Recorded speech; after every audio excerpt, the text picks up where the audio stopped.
ఆలయాలలో వాస్తు శాస్త్రానికి ఎంతో ప్రాముఖ్యతనిస్తారు. వాస్తు శాస్త్రం ప్రకారం కొన్ని పనులు చేయడం వల్ల చాలా రకాల సమస్యల నుంచి బయటపడొచ్చని పండితులు చెప్తుంటారు. చాలా మంది నమ్ముతూ ఉంటారు. ఈ క్రమంలోనే కొన్ని రకాల పనులు చేయడం వల్ల ఇంట్లో చాలా దోషాలను తగ్గించుకోవచ్చు. సాధారణంగా నిద్రపోయే సమయంలో మన దగ్గర నీళ్లు, సెల్ ఫోన్ పెట్టుకుంటుంటారు. కానీ ఈసారి నిద్రపోయేటప్పుడు రూపాయిని కూడా పెట్టుకోండి. వాస్తు శాస్త్రంలో రూపాయికి ఎంతో విలువ ఉంది. రూపాయి నాణం రెమెడీకి ఎంతో ప్రాముఖ్యత ఉంది. ఒక రూపాయి నాణం తీసుకుని ప్రతిరోజు నిద్రపోయే సమయంలో దిండు కింద పెట్టుకుని పడుకోండి. దీనివల్ల నెగిటివ్ ఎనర్జీ, దుష్ట శక్తుల ప్రభావం దూరమై పాజిటివ్ ఎనర్జీ పడుతుంది.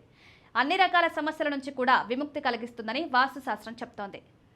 దిండు కింద రూపాయి నాణం పెట్టుకుని నిద్రించడం వల్ల అనారోగ్య సమస్యలు అనేవి దూరం అవుతాయి. ఆర్థిక ఇబ్బందులు కూడా దూరమై ఇంట్లో డబ్బు నిలుస్తుంది. ఇలా చేయడం వల్ల డబ్బు పరంగా ఉన్న చిక్కులు కూడా దూరం అవుతాయి.